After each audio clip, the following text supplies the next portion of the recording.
It just like took a screen grab of my face for some reason. Riverside does such a great job of figuring just the worst time. Do you already have questions about your own face? Well, we're going to screenshot the worst moment. How can I make you uncomfortable?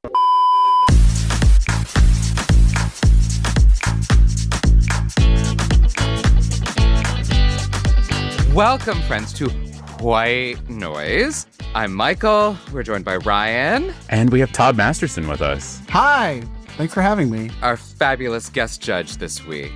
Everyone would, I think, know you in socials as Gay Fat Friend?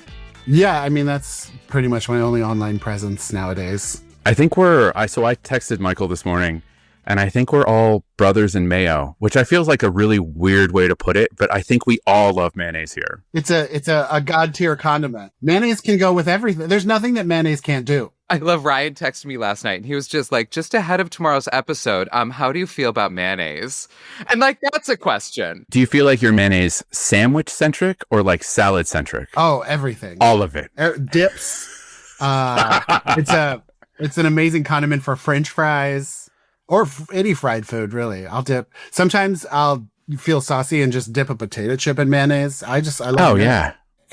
I'm a very specific connoisseur of mayonnaise. Like, like Hellman's / Best Foods is my number one. Okay. I don't really like Kewpie because, like, you know, there's different consistencies of mayonnaise. Kewpie is more eggs and less oil, and then like Hellman's is kind of a perfect balance of the two. I didn't even know what this mayonnaise was. Kewpie mayonnaise? Yeah. No, I'm not familiar with this. It's the little like red and clear bottle, and it comes in its own like cellophane package. It feels like you're opening a present when you get it. Oh, it's very now fancy. Now I have to go find it. Can I just find this generically? Do I have to like buy it online? Oh no, it's everywhere. It's like Costco, grocery stores. A lot of restaurants serve it now because it's like the mayonnaise of the moment. You know, the It Girl mayonnaise. It Girl mayonnaise. I want to be It Girl mayonnaise. I know. It's Japanese style, which is like super egg yolk heavy. Okay. Is it possible it's very West Coast? Because you're in Seattle, right? Yeah, I was in LA for 15 years and then I've been here for 4. So maybe it did not rise up in the ranks until like the last like 5 years. Because I was going to say, I don't know that I've like personally seen it, but now I'm going to go look for it, if not try and buy it online, because now I want to try it. Yeah. But then like, the other one is Duke's. Everybody's like, oh, Duke's is okay. We're a Duke's household, but Duke's uses more oil than eggs. It's like too much oil. And like when you're eating it, you're like, especially when you dip a fry in it, you're like, this just tastes like oil. And are you completely opposed to Miracle Whip? No, I love Miracle Whip. Huge fan. But very specific instances. Miracle Whip, I really only eat on like when you have leftover turkey from Thanksgiving and then you do like the cold leftover turkey the next day. You got to do like cheap, not even cheap, like just like white, basic Wonder Bread. I know exactly where you're at. A shit ton of Miracle Whip and then a pile of like pulled turkey from Thanksgiving. Yes. And then I like to smash it really flat and then that's how I eat it. But yeah, Miracle Whip with like fresh turkey is the way to go. I'm also a big fan. You got to put cranberry and the dressing on it. Like I like to basically take everything that was at Thanksgiving dinner and put it on that sandwich. And to your point, it's got to have a ton of mayo on it or Miracle Whip. I like to do that as a burrito. We do leftover burritos where it's just mashed potatoes, green bean casserole, turkey, stuffing, wrapped in a tortilla. Oh my God, you just changed my life. Again, that might be West Coast. It's really easy to throw stuff in a tortilla here. I don't know. I lived in LA for a while and now I feel like I've failed as a semi-West Coaster because I didn't bring that home. And that feels like the most important thing I could have learned while I was there. Throw it in a tortilla. I know what we'll be doing this summer at some point. That's it. Mayonnaise and tortillas. You can't go wrong. That's true. So what we've learned is just mayonnaise in general, but I didn't realize there were all these different versions. I feel like I've just always had just Hellman's was my go-to, or I think Wegmans. Wegmans does a decent mayonnaise. We have Wegmans out here, which is a grocery store that I'm mildly obsessed with. I'm also obsessed with grocery stores. I'm literally going to Trader Joe's, and we have Fred Meyer, which is owned by Kroger. It's I know Fred like Meyer. Ross River. But yeah, right after this, I'm going to Trader Joe's and Fred Meyer, and it's my favorite thing to do. So do you have a favorite grocery store? Like, if you could have one on your block, like, what would it be? Honestly, like Ralph's in LA was my favorite. Which is pretty much Fred Meyer, but there's something different. Like, I don't know if it's because it's Seattle, But up here, like it's just not the same feeling. But like the Ralph's on 3rd and La Brea in LA is like my happy place. I would go there every day if I could. I miss that it. was my grocery store because I lived right near there, and that is a great Ralph's. Yeah, best parking lot, right next to a Trader Joe's. You could drop in and audition for a pretzel commercial at 200 South La Brea, right behind it. Mm-hmm. Wait, so did you audition for a pretzel commercial? I was mostly commercials. I don't think they audition like TV shows there. I think it's literally only commercials, but it's the big audition office. It's called 200 South La Brea, and it's attached to the Ralph's. And so, like, if you go in for a commercial audition for anything, I feel like I auditioned for every product known to man. You could always go to Ralph's afterwards and buy yourself a treat. Is that why you worked at that office or worked in the office over there, Michael? Was this when you were casting? Yeah, and it's funny because I was working for a casting director, and Well, you're still casting. I don't think it wasn't that one, but it was right near there. We rented a small space when we did in-person auditions over there because it's LA, so like every space is an audition space. So it was like a small little complex where a couple casting directors use. But yeah, it was. I would after work, you could stop and get like a little tasty treat. We didn't do commercials, but it's highly likely that somebody in the office was also doing commercials. So we might have crossed paths. Who knows? Yeah, exactly. I saw Maxine Waters in there one time during the pandemic. And it was during the pandemic, so like everybody was masked. And I felt bad because she probably, I mean, I'm 6'7" and a presence. And she probably thought I was like gonna hurt her or something. Cause we kept like making eye contact over the produce and stuff. And I was like, I love her so much. I need to say thank you and that I love you. But also I realized I was like, oh, I'm a giant man in a mask. She can't tell what my face is doing at all.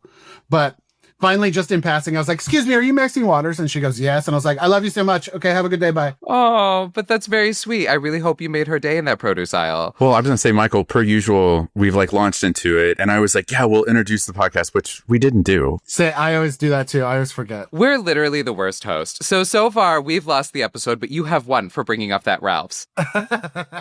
So we have a topic. We each get 10 minutes to riff on said topic that last week's judge gave us. And it can be literally like whatever that topic just made us think of. So, sometimes we do a deep historical dive. Sometimes it's personal stories. You never quite know what you're going to get. But or all the above. Or all of the above. So we each have 10 minutes. At the end, you then choose which one of us won the world's most like informal TED Talk. But that's pretty much it. Ryan, did I miss anything? No, I think we're good to go. Are you ready for the topic time? Yeah, I'm excited. We're talking about social nudity today. Social nudity? Yeah. Which is why when he said, how do you feel about mayonnaise in terms of the topic, I was like, where are we going where you related social nudism to mayonnaise? If you did, I'm thrilled, Ryan. You'll have combined two things that I have personally enjoyed at some point in my life. I'm very interested to find out what social nudity means. Then you should probably pick Ryan to go first because he typically talks about what things actually are. And then I tend to just like talk for 10 minutes and hope for the best. So it's Todd, who's going first? Ryan, I think you need to go first. Yeah. All right, done. Okay, Ryan, are you ready? I think so. Okay, great. Your time starts now. Okay, so of course I did hop into a little bit of the history, but generally speaking, social nudity is when you get together with others without clothing on in a non-sexual way, right? Because otherwise it would probably be an orgy.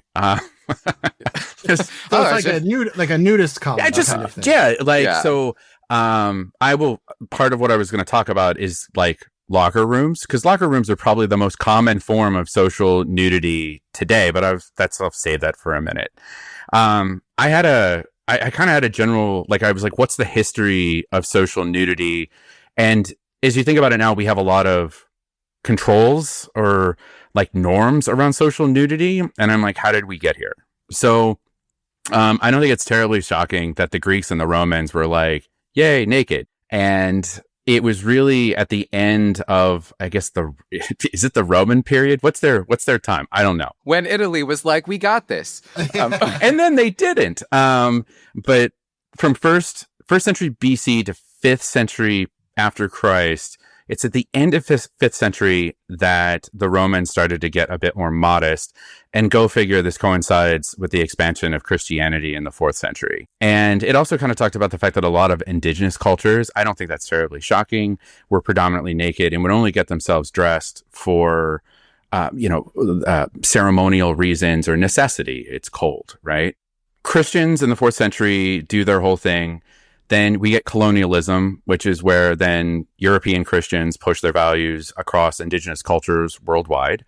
And then we get to probably the lowest point in nudity, which was the Victorian era in the 19th century. So it's a time where you can't show off your ankles, and you've got Elizabethan collars. And I think the reality is, if you look at a number of the queens and so on from that period of time, like even their faces were so covered in makeup, like there was literally nothing uncovered. And then you get to like, how do we start to get back or start to return to maybe where we are today?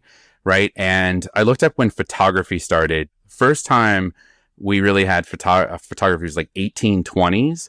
And then early 20th century, we get into mass media. So now you have a climate where you can have pictures of nude people or semi-nude people in the privacy of your own home. So we start to make this kind of return. And then in the 60s and 70s, we get the hippies and the sexual revolution. And this is where you start to see like nudist colonies and other just kind of like okay with nudity. Lots of pubic hair. Lots of pubic hair. I feel like that was the era of that was a really bushy time for everybody. Yeah.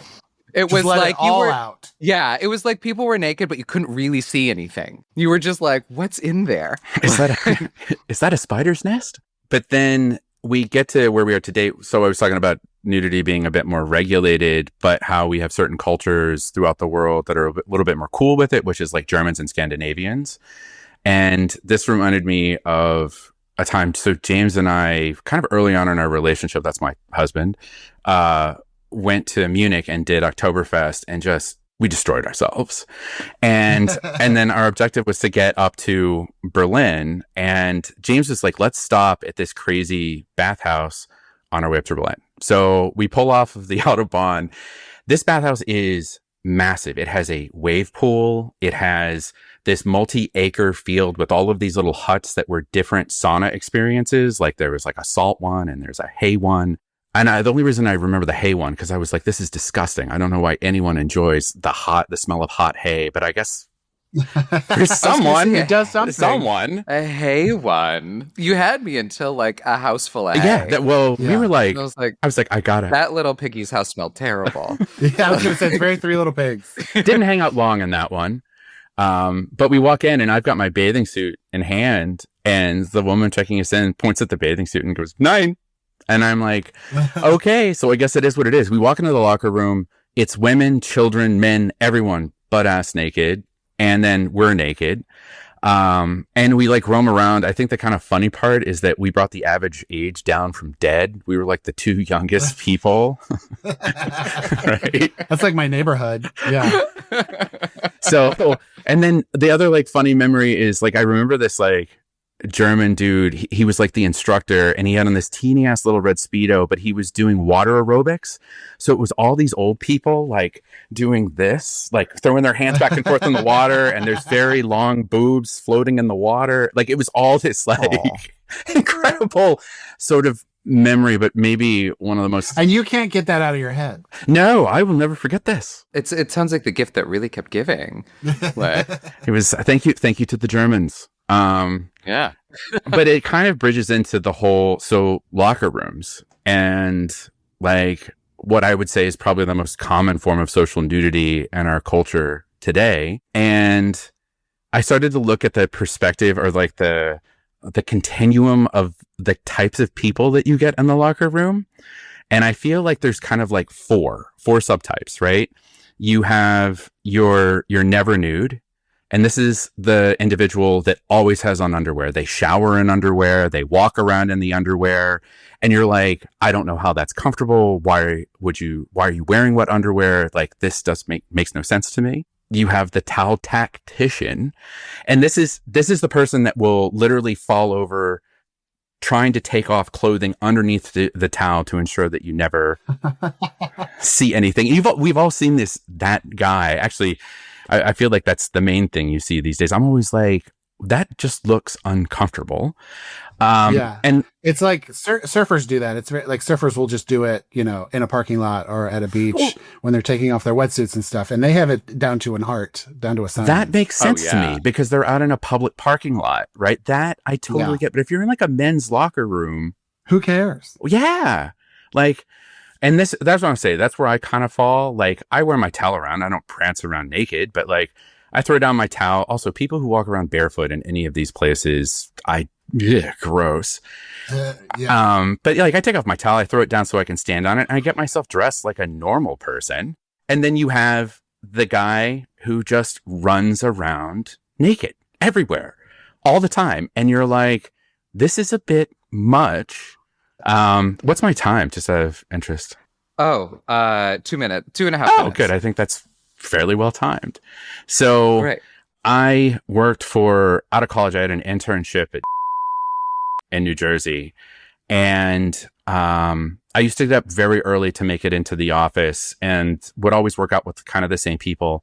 And one of the people that was always in the gym and always in the locker room at the same time of me in this particular sub-organization was the head of HR.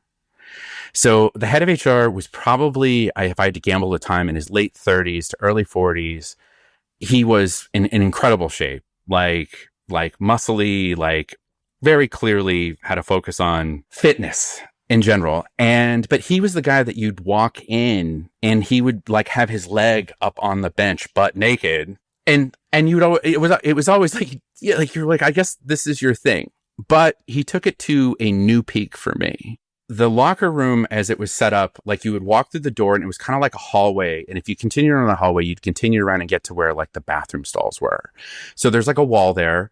But then if you went directly right, there was like a long row where there were like sinks, a big mirror. And then there was another wall. And then if you continued on, that was the large locker room. And so one morning, like I think I had my bathing suit on. I was headed to go like my bathing suit. I had a towel on. And I was headed around to like brush my teeth or shave or something. And I come around and he's standing at a sink shaving and he's kind of like leaning in. But where this gets strange is he literally has his fairly large penis laid out on the countertop of the sink, like the counter. He would have had to lift it up in place. It was like laying there. Yeah. I mean, he's the head of HR. Who are you supposed to call? Ghostbusters? Like, right? What? Well, this is like the reflection. I'm like, was this done for me? Or was this intended to get the reaction? Also, like, who the hell are you going to tell? So, yeah, it was one of those things where I still, like, another, like, moment burned into my memory. I'll never forget coming around that corner and seeing that and being like, what the fuck? I think I just kind of, like, turned around and backed up and I was like, I'm going to give this a minute because this is strange. And then I didn't tell anyone until probably like 2 or 3 years later because I was an intern and I didn't want to risk because I wanted a job with. So I wasn't going to risk telling anyone and getting in trouble. Yeah. Well, and like, I never know how to read those situations. I'm so socially like nervous and awkward. I never know when people are flirting. I never know when people are initiating like something weird.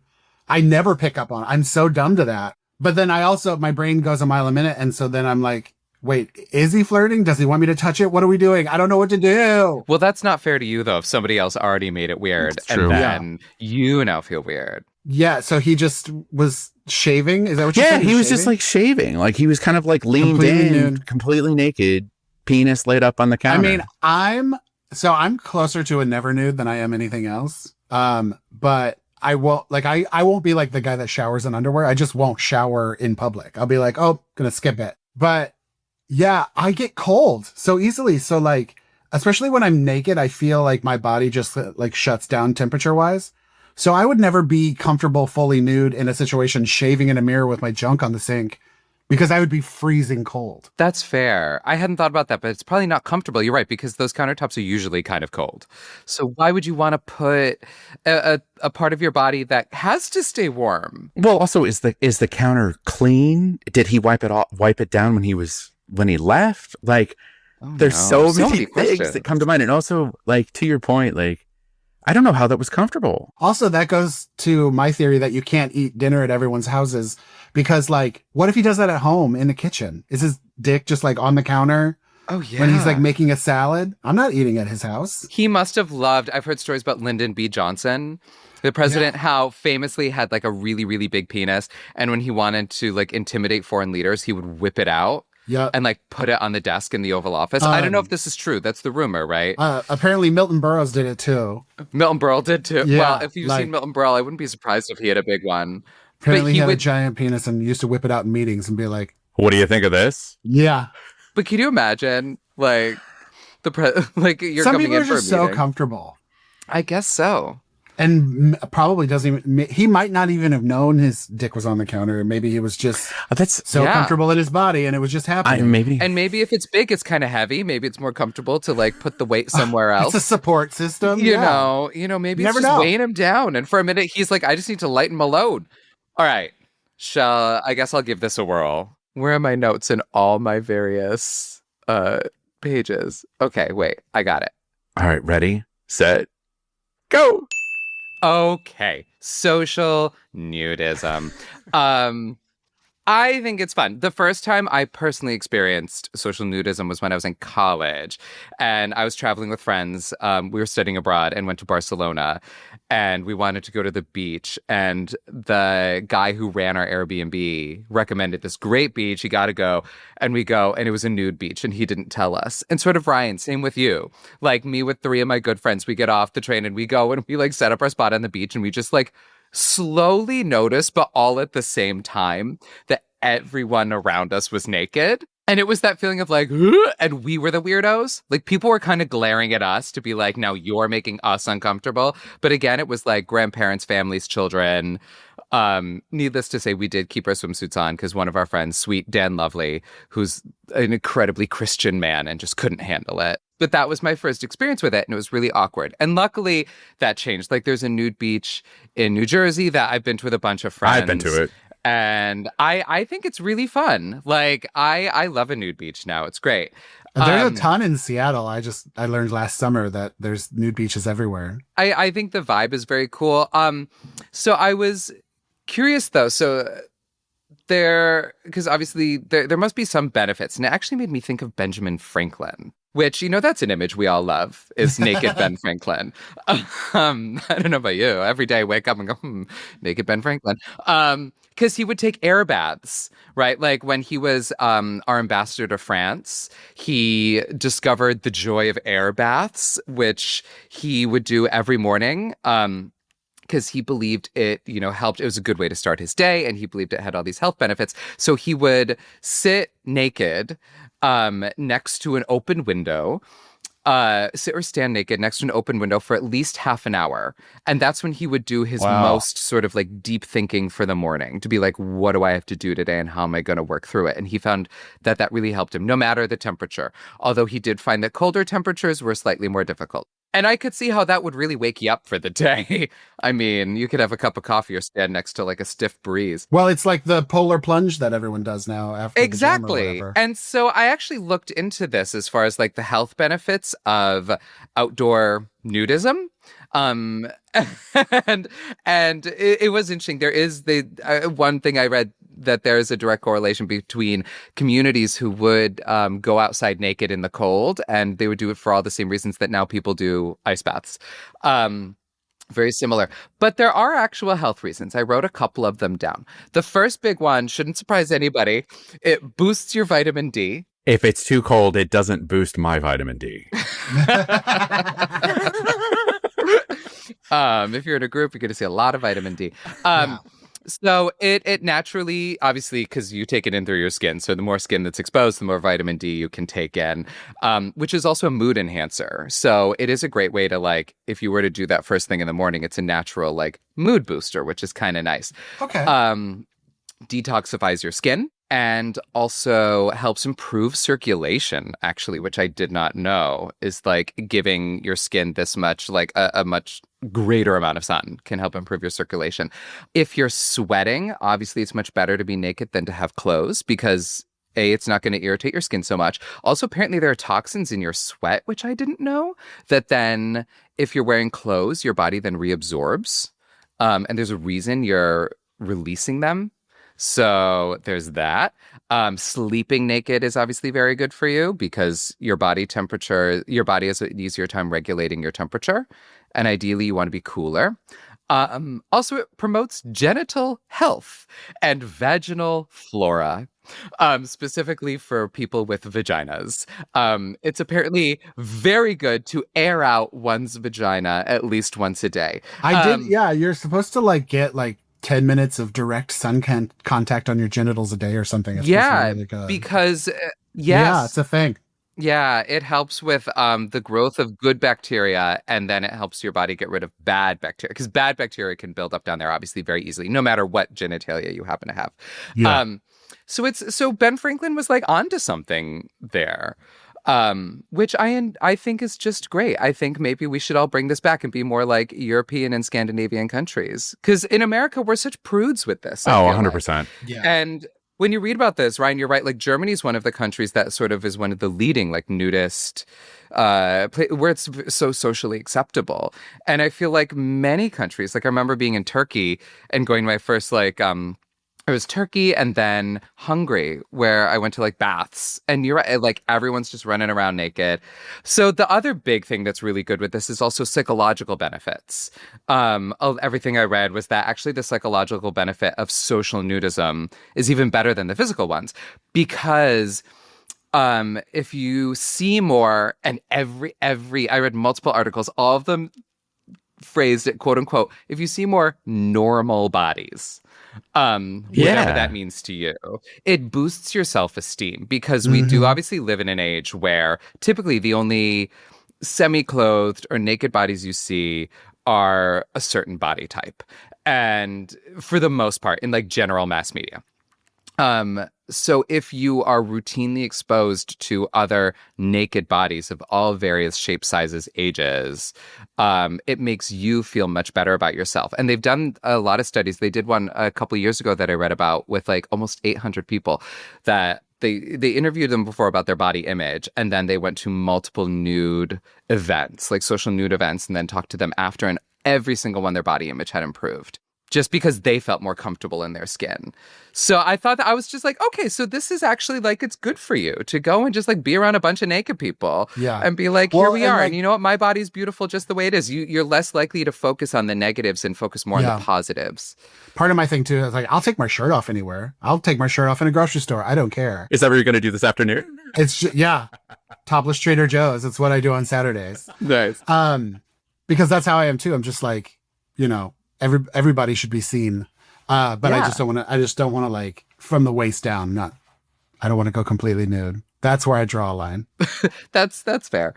But yeah, I was like, oh, so here we go. So there are good things. Then, so the Ben Franklin thing, I don't know how much time I have. Oh, 2 minutes, 30 seconds. Oh, okay. Because then you guys both checked in at the same time. Look at that. I mean, to be fair, the naked Ben Franklin then took me to a place that is not really about social nudism. It's literally orgies, but it was fascinating. So sorry, I'm going to take us a little off topic for a hot second, but I learned about the Hellfire Club. Have you ever heard of this? No. I had not, but just in case, I don't know, you're a major like history nerd. So Ben Franklin, apparently because he talked a lot about being naked, then people were like, well, what else was he into? While he was in France and while he was bebopping around Europe. And he obviously, like, he went to a lot of orgies. They were popular at the time. I think they've just always been popular. But he, for sure, they can't prove it, but was probably part of this group called the Hellfire Club. It was started in the early 1700s by Lord Wharton, the Duke of George. But the one who really like made it a thing was this guy, Sir Francis Dashwood, who was famously a rake of his time. He was very wealthy, and he would have these things. And basically what they would do, and it was for like the wealthiest, most influential people. And they would get together. He refurbished an abbey. Like he turned this crumbling Gothic abbey into their club, where he had pornographic stained glass windows made, an entire library of early 1700s porn, which is hysterical if you ever read it. It's like, he grasped me in the place that makes me different from a man. And I could sense that his thick white liquid was brewing beneath. Like, it's the weirdest stuff you'll ever read. So he stocked the library. He was the Diddy of his time. He was, though, and that was my thought. The Hellfire Club, these were literally the Diddy parties of Europe of the early 1700s. So you would wear a red cloak and take a little ferry across to this Gothic structure. And all the men had to be in these sort of like monks' cloaks. And they each had to bring a woman of a positive disposition to add to the hilarity, as they put it. And these were usually women of society who would wear masks and dress like nuns. Anyway, so it's like Eyes Wide Shut. They would, yeah, essentially. And they all wore masks, and they would do these like pseudo-satanic rituals, but they didn't actually believe in Satan. They just sort of made fun of them. And then like craziness would ensue. But for sure, Ben Franklin was there, because then eventually people got wind of this because somebody wrote a book about it. And so people would go to the Abbey to like watch the boats cross, and spectators would try and guess who was dressed, like who was there. So then this guy, Lord Dashwood, had caves beneath his manor house, and he started hosting them there. Wow. But there's one great story. Sorry, I know we went over time, but one where I believe it was the Earl of Sandwich. One of the major players of the time who went, he got bored during the rituals part, because they would start it with these like faux satanic rituals, but they were meant to kind of make fun of real Satanists, where they would like do shots out of women's belly buttons and like light things on fire. So he thought that part of the process was really boring, and so he decided to actually spook them. So he somehow got his hands on a baboon, and he put it in a trunk and put like a demon mask on it. And then he somehow got it in. And then at a point where they like lit the fires and were like summoning Satan in whatever goofy way that they did, he opened the trunk and released the baboon, and it like went nuts on the party. No, that's where somebody else brought it, because that's what it was. The Earl of Sandwich had a quote that was like, "Demon, no, if I thought we were going to rouse thee, I would never have come." Like, so people lost their minds. They were beset upon by a demon baboon that was really confused. It broke out through one of the pornographic stained glass windows and was never seen again. My God. That poor baboon. But can you imagine, you go to a party, this poor baboon did not sign up to go to an Edwardian orgy. Yeah. Or Georgian orgy. But there it was. Anyway, so that has nothing to do with social nudism, only pure orgies. But I blame Ben Franklin for taking us there. All right. Anyway, so now you get to choose a winner. I guess I'd probably have to say Ryan, because you had a very good, succinct history with personal anecdotes. So yeah, Ryan's the winner. Aw, thank you. Yay. Well done, Ryan. Appreciate it. Yeah. And that's because you had to go through that whole HR debacle in the bathroom. Oh, man. All right. So, and now you get to give us our topic for next week. Well, I feel like we already talked about it, but I think grocery stores has to be the topic next week. Yes. I think like your favorite stores, your favorite time to shop, your favorite thing to buy, or do you hate grocery store? I know people that are just like vehemently will not step foot in a grocery store, do it all via like Postmates or whatever now. Do you hate self-checkout? I mean, I could literally write a textbook on grocery stores. I'm obsessed with them. Our Wegmans in Ocean used to have the app, and you could scan your groceries as you put them into the thing, and then you would just go to the cash register and tap, and it would be like, boom, and charge. I think Walmart does that now. Well, apparently Wegmans was getting robbed blind with it, and I've never understood self-checkout. See, you're going to get me going. I'm with you on that, though. I don't like self-checkout. I would much rather have a cashier. I honestly think self-checkout is one of the main reasons why grocery prices are so high today, is because so much theft happens at self-checkout. It's insane. Like, I believe that. So much theft. I bought clothes recently at a store that had self-checkout. And I was just like, what? It was, it was like, I was at the mall. What's that? The company, not Superdry. What's it called? Uniqlo? It's Uniqlo. It was Uniqlo. And they have those bins where you drop your clothes. It's supposed to weigh them. I don't know. I was so confused by the whole process. I almost accidentally stole something. I have accidentally stolen at self-checkout before, and I just won't do it. Like, I bought a lamp one time. Apparently the shade was separate, and I didn't realize that. But like, I got home and there was like a separate price tag on the lampshade, and I was like, I did not scan this or pay for it. I just totally stole. Wow. An accidental pilferer. Yeah. Oh, man. All right. Well, on that note, this was so much fun. Thank you so much. Yeah, thanks, Todd. Thank you guys so much for having me. This was fun. Oh, I was going to say, we were going to talk about it, Michael. You did kind of end up losing last week, even though you won. Oh, that's right. That's right. I do owe an apology. I won last week by telling a story, which I've told before. Which, I mean, I forgot, to be fair, it was like literally, I think the first or second episode we ever did, I told this story. And I have the memory of a goldfish. And so it's been like a year now, I think. And I fully forgot and told the story again like it was brand new. And Ryan, after we finished, was like, and I won. And he was like, you do know you've told that story. But also, to be fair, I lost the first time I told it. So it finally got its due. Clearly, I practiced. But to be fair, yes, that win has been rescinded, as I feel like that is cheating. Oh no, you lost your crown. I know. I offered to give the crown back since I feel like that is cheating, to just tell the same story multiple times until I finally win with it. It's like Vanessa Williams. Yeah, poor Vanessa Williams. She did okay, though. Yeah, she came out top in the end.